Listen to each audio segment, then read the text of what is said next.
Asia cup की trophy Mohsin Naqvi से नहीं लेंगे, भारत के हठधर्मी बरकरार। सेक्रेटरी भारतीय बोर्ड देवाजीत सिकिया कहते हैं कि एशियन क्रिकेट काउंसिल को खत लिखा है कि ट्रॉफी भेज दें, ट्रॉफी ना मिली तो आईसीसी में मामला उठाएंगे। एशियन काउंसिल की भारत को 10 नवंबर को तकरीब में ट्रॉफी वसूल करने की पेशकश।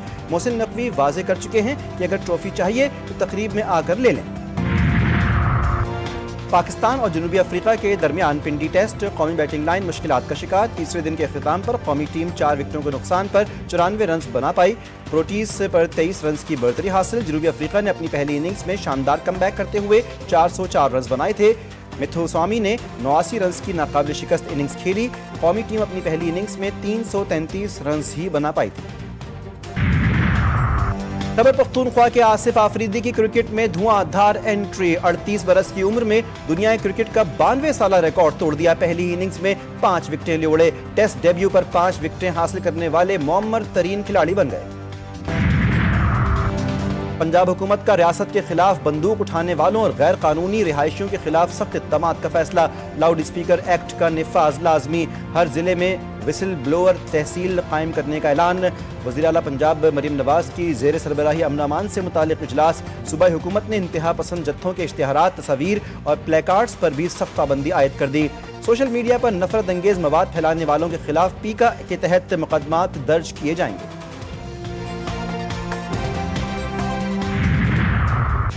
वज़ीर-ए-आज़म ने वफाकी काबीना का अहम इजलास आज बुला लिया। पंजाब हुकूमत की TLP पर पाबंदी की तजवीज़ का जायजा लिया जाएगा। मजमूई मुआशी, दाखिली, सियासी सूरत हाल भी ज़ेर गौर आएगी। अहम समरियां मंजूरी के लिए पेश होंगी।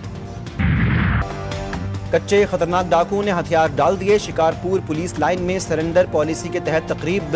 जिला कश्मीर कंदकोट शिकारपुर के 72 डाकू हथियार डालकर कौमी धारे में शामिल। बदनाम ज़माना डाकुओं ने 200 से जायद छोटे बड़े हथियार डाल दिए। डाकुओं के सरों की कीमत 6 करोड़ रुपए से जायद मुकर्रर की गई थी। वज़ीर दाखिला सिंध ज़िया लंजार, IG सिंध गुलाम नबी मेमन और दीगर हुक्काम की तकरीब में शिरकत। वज़ीर दाखिला सिंध ज़िया लंजार की मज़ीद डाकुओं को भी हथियार डालने की पेशकश। कहा कि हर कोई अमन और सुकून से ज़िंदगी बसर करना चाहता है। शिकारपुर के अवाम अमन चाहते थे। 70 जो क्रिमिनल्स हैं, डाकू हैं, वो आज पेश हुए, आज अपने हथियार यहाँ पर जमा कराएं उन्होंने। हम चाहते हैं कि आप पुरअमन शहरी बने, कानून के सामने पेश हों, अपने केसेस को फेस करें कोर्टों में। हम आपको बेहतर शहरी की ज़िंदगी देना चाहते हैं। बलूचिस्तान के इलाके दालबंदीन में फितनाल हिंदुस्तान के खिलाफ सिक्योरिटी फोर्सेस की कामयाब कार्रवाई। सिक्योरिटी ज़राए के मुताबिक 6 दहशतगर्द जहन्नुम वासिल। दहशतगर्द पहाड़ी गार में पनाह लिए हुए थे। फोर्सेस ने ठिकाने को मौसर तरीके से निशाना बनाया। बाजोड़ में खवारजियों के खिलाफ कामयाब कार्रवाइयाँ। शाही तंगी जंगल में खवारजियों के ठिकानों सुरंगों का सफाया। फायरिंग के नतीजे में एक खवारजी हलाक, दीगर फरार। फोर्सेस ने इलाके में मौजूद सुरंगों और करीबी मकामात को भी क्लियर कर दिया। खवारजियों के ज़ेरे इस्तेमाल असलहा, बारूदी मवाद और मवासलाती आलात बरामद। समंदरी रास्ते से मनशियात स्मगलिंग की कोशिश नाकाम। पाक बहरिया की शिमाली बहीरा अरब में बड़ी कार्रवाई। $972 मिलियन की मनशियात जब्त कर ली गई। पाक बहरिया ने ऑपरेशन सऊदी क़यादत में कायम टास्क फोर्स के तहत सर अंजाम दिया। सदर, वज़ीर-ए-आज़म और सरबरा पाक बहरिया का ऑपरेशन में शरीक अमले को खराज तहसीन। एडमिरल नवीद अशरफ कहते हैं कामयाबी इलाकाई अमन और समंदरी सलामती के अज़्म की अक्कास है। पाकिस्तान नेवी कौमी मफादात के तहफ़्फ़ुज़ के लिए पुरअज़्म है। अमरीकी सेंट्रल कमांड ने भी पाक बहरिया को खराज तहसीन पेश किया।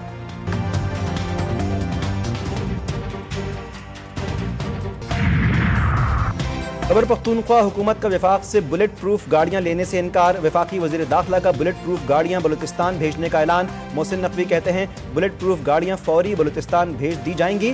बलूचिस्तान को गाड़ियाँ मिलने पर ATC की कोशिशों की तक़वियत मिलेगी। वज़ीर दाखिला मोहसिन नकवी ने वज़ीर आला बलूचिस्तान सरफराज बुगटी के ट्वीट का जवाब दिया। वज़ीर-ए-आज़म से खैबर पख्तूनख्वा के अरकान पार्लियामेंट और सियासी रहनुमाओं की मुलाकात। मुल्क की मजमूई सूरत हाल पर गुफ्तगू। KP में जारी वफाक की तरक्याती मंसूबों पर बातचीत की गई। एक फैसला हुआ कि हमें जल्दी नहीं करनी चाहिए, हमें मजीद बेहतरी की कोशिश करनी चाहिए, क्योंकि इस सिस्टम को डीरेल तो एक लम्हे में किया जा सकता है, इस सारा सिस्टम वाइंड अप हो सकता है। ये सिस्टम अगर आज फिर हम किसी भी जल्दबाजी में खत्म कर दें तो इसको बहाल करने के लिए हमारे पास कुर्बानी देने के लिए और कुछ भी नहीं है। پیپلز پارٹی انتقام نہیں لیتی، چیزوں میں بہتری کی مہلت دیتی ہے، سارا نظام ایک لمحے میں ڈیریل ہو سکتا ہے۔ پیپلز پارٹی رہنما حسن مرتضیٰ کی گفتگو، صحافی نے سوال کیا، کیا پیپلز پارٹی مریم نواز سے معافی کے مطالبے سے پیچھے ہٹ گئی؟ حسن مرتضیٰ نے جواب دیا، بدتمیزی چھوٹی چیز ہے، شاید یہ ان کے لاشعور میں ہے۔ عظمیٰ بخاری کا سخت رد عمل، کہا کہ پیپلز پارٹی حسن مرتضیٰ کے بیان کو خود دیکھے گی یا ہم جواب دیں؟ کیا حسن مرتضیٰ اپنی قیادت کے خلاف سازش کر رہے ہیں؟ معافی آصف زرداری اور بلاول بھٹو کو مانگنی چاہیے۔ پاک افغان طورخم بارڈر پر تجارتی سرگرمیاں 11 دن بعد بھی معطل، چمن اور طورخم بارڈر پر تجارت بحال کرنے کے انتظامات مکمل، پاکستان کی جانب سے کسی بھی وقت تجارتی سرگرمیوں کی بحالی کی اجازت دینے کا امکان، بارڈر بند ہونے سے دونوں اطراف لوگوں کی بڑی تعداد پھنس گئی۔ غزہ میں امن معاہدے کے باوجود امن نہ ہو سکا، پاکستان کی غزہ میں اسرائیل کی امن معاہدے کی خلاف ورزی کی شدید مذمت، اسرائیلی حملے فوری بند کرنے کا مطالبہ کر دیا۔ ترجمان دفتر خارجہ نے کہا، اسرائیلی کارروائیاں شرم الشیخ میں ہونے والے معاہدے کے برعکس ہیں، عالمی برادری غزہ جنگ بندی پر مکمل عمل درآمد اور فلسطینی شہریوں کا تحفظ یقینی بنائے۔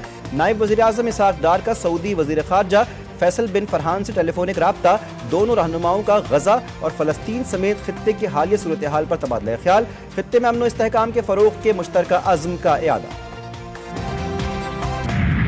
غزہ کی آبادی کو بھوک سے تڑپانا جنگی حربے کے طور پر استعمال نہیں کیا جا سکتا، عالمی عدالت انصاف کا بڑا فیصلہ، اسرائیل کو حکم دیا کہ وہ انسانی امداد کی راہ میں رکاوٹیں نہ ڈالے، اقوام متحدہ سمیت تمام امدادی اداروں کو بلا روک ٹوک کام کرنے دے۔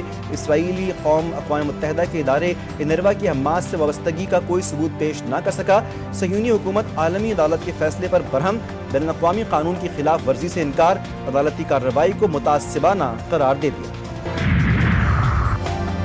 حماس اور اسرائیل کے درمیان لاشوں کا تبادلہ، حماس نے فوجی سمیت 2 جبکہ اسرائیل نے 15 قیدیوں کی لاشیں ایک دوسرے کے حوالے کی۔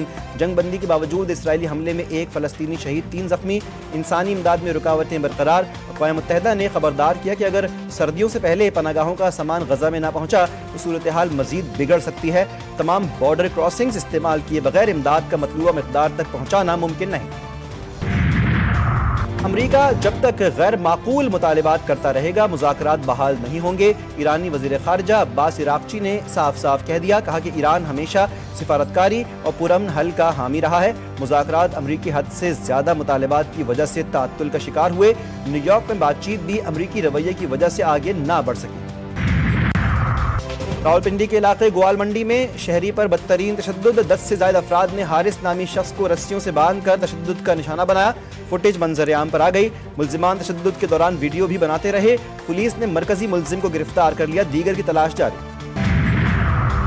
کراچی میں پرانا حاجی کیمپ پر ہوٹل مالک کی فائرنگ سے نوجوان کا قتل، footage G T V news نے حاصل کر لی، ہوٹل مالک گھبرا کر کاؤنٹر سے پستول نکالتا ہے، فرار ہوتے افراد پر فائرنگ کر دیتا ہے، ہوٹل کے مالک کو پولیس نے حراست میں لے لیا۔ کراچی کے علاقے ڈیفنس فیز 6 میں شہری نے ڈکیتی کی کوشش ناکام بنا دی، ملزمان گلی میں داخل ہوئے، شہری کو لوٹنے کی کوشش کی، شہری نے حاضر دماغی دکھاتے ہوئے ملزم کو دھکا دے دیا، footage G T V news نے حاصل کر لی، ملزمان موٹر سائیکل اور پستول چھوڑ کر فرار۔ خانیوال میں خوفناک ٹریفک حادثہ، تیز رفتار ٹرک رکشے پر الٹ گیا، بچوں سمیت 5 افراد جاں بحق، 3 زخمی، لاشوں اور زخمیوں کو اسپتال منتقل کیا گیا۔ وزیر اعلیٰ مریم نواز کا حادثے میں قیمتی جانوں کے ضیاع پر گہرے دکھ کا اظہار۔ بنگلہ دیش میں بین الاقوامی جرائم ٹریبیونل کا 15 فوجی افسران کی گرفتاری اور جیل بھیجنے کا حکم، فوجی افسران پر جبری گمشدگی اور قتل کے مقدمات ہیں، فیصلہ حکومت مخالف احتجاج میں 1400 افراد ہلاک ہونے کے کیس میں سامنے آیا۔ اور کراچی آرٹ گیلری میں مغلیہ دور اور جدید فن کی عکاسی، مصور کا تخلیقات کے ذریعے طاقت، سماعت اور شعور پر منفرد پیغام، فنکار کے پیغام نے شرکا کے دل موہ لیے۔